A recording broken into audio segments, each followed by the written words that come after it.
on va directement attaquer ce sujet, donc des classes 1 et 2 d'après l'arrêté, c'est-à-dire que pour traiter ce sujet, j'ai voulu m'intéresser justement aux caractéristiques techniques telles que définies dans l'arrêté pour regarder comment les aides auditives disponibles actuellement répondent. Vous savez que ce cahier des charges, c'est un cahier des charges à minima, et est-ce qu'effectivement les appareils collent à minima ou peut-être plus?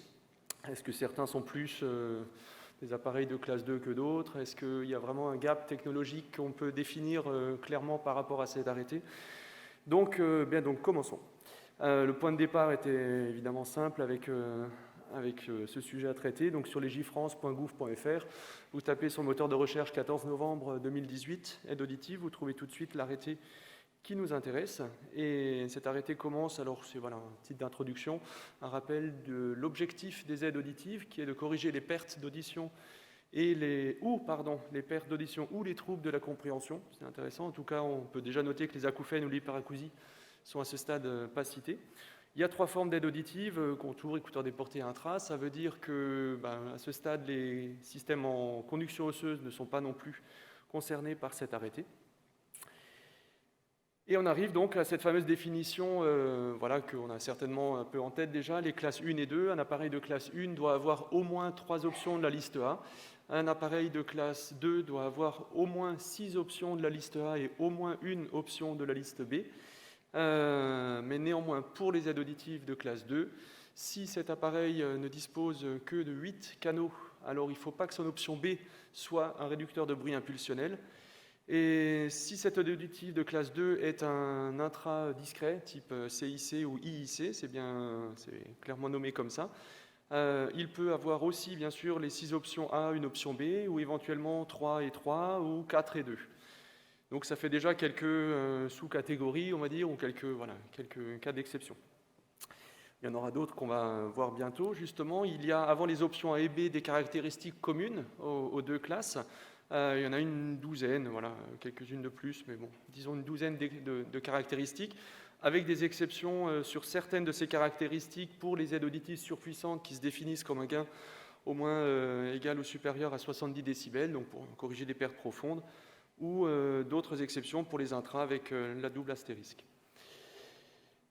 Alors voyons justement en revue rapidement ces caractéristiques communes, les CC1, ce que j'ai nommé CC caractéristiques communes, avec un gain de 30 décibels et un niveau de sortie de 100 décibels SPL, avec une exception justement un gain de 70 pour les appareils dits surpuissants, un système d'abaissement, décalage fréquentiel, une compression que l'on doit pouvoir régler sur 3 niveaux d'entrée, aussi des choses qu'on semble connaître vraiment par cœur, une distorsion harmonique inférieure strictement à 3% sur les 3 fréquences mesurées classiquement selon la norme 60-118, avec une exception aussi pour les appareils surpuissants, puisque vous savez qu'ils sont souvent un petit peu avec un taux de distorsion supérieur.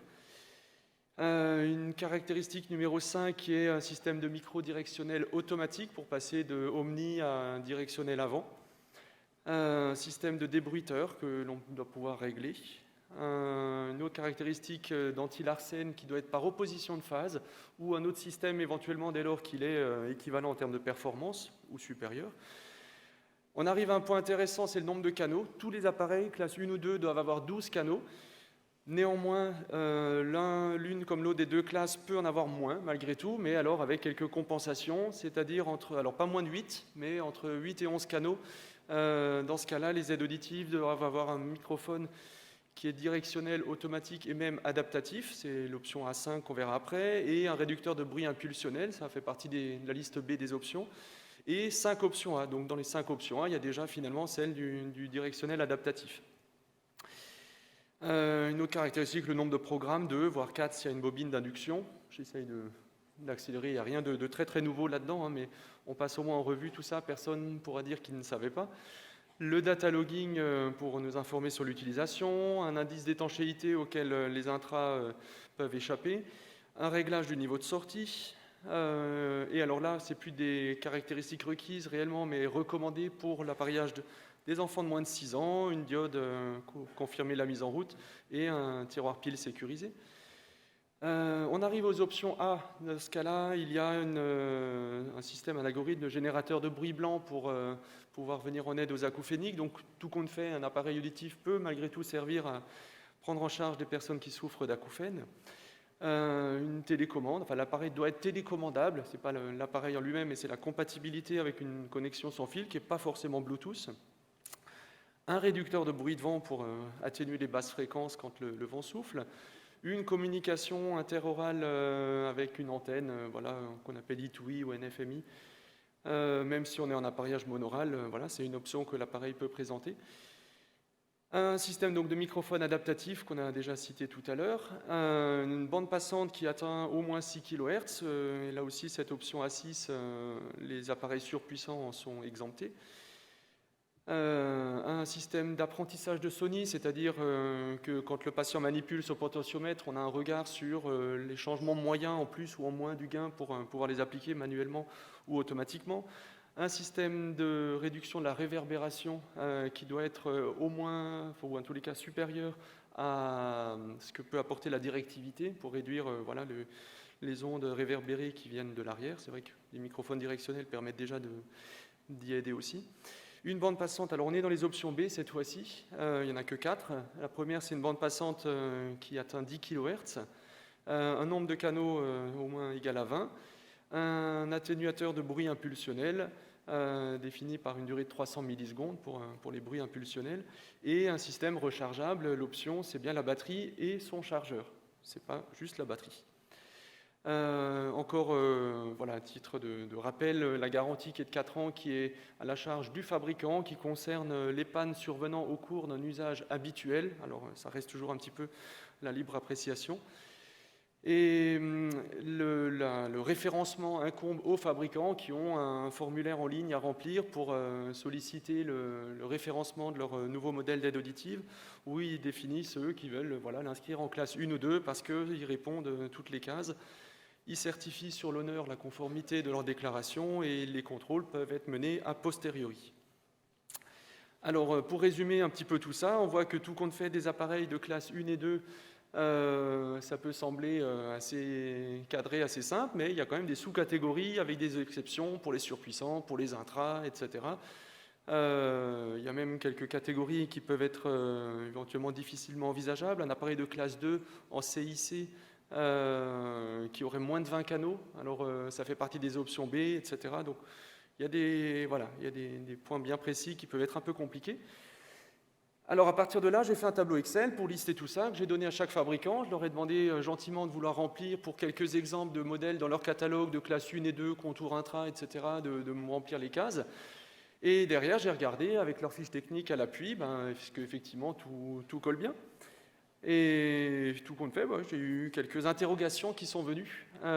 Premier exemple, une caractéristique de 30 décibels de gain. Alors il y a bien la norme citée en bas. La fameuse norme 60-118 version 2015 qui est voilà, sur quasiment toutes les fiches techniques de fabricants. Et si on prend un exemple de fiche technique, on retrouve parfaitement la norme, mais alors le gain de 30 décibels, il y a finalement plusieurs mesures de gain et on peut ou pas être dans les clous, ça dépend de quel gain on considère, mais l'arrêté ne spécifie pas quel gain de référence maximal, 1600, etc. est requis. Deuxième exemple de caractéristiques communes, la fameuse taux de distorsion inférieur à 3%. Alors si on prend un exemple aussi de fiche technique, finalement, ce n'est pas spécifié selon quelle norme et quelle mesure on y parvient. Donc on peut se poser la question aussi, est-ce que c'est au coupleur ou au simulateur? Et ça peut éventuellement changer la donne. Un troisième exemple, c'est la fameuse bande passante à 6 kHz. Alors là, c'est bien défini, quelle norme, quel coupleur, on voit bien. Par contre, pour une même aide auditive, selon le modèle d'écouteur qu'on va y connecter, on peut aussi avoir une bande passante qui va changer. Un autre exemple, c'est le réducteur de bruit de vent, et j'ai mis en parallèle une autre caractéristique qui est le réducteur de bruit, tout court.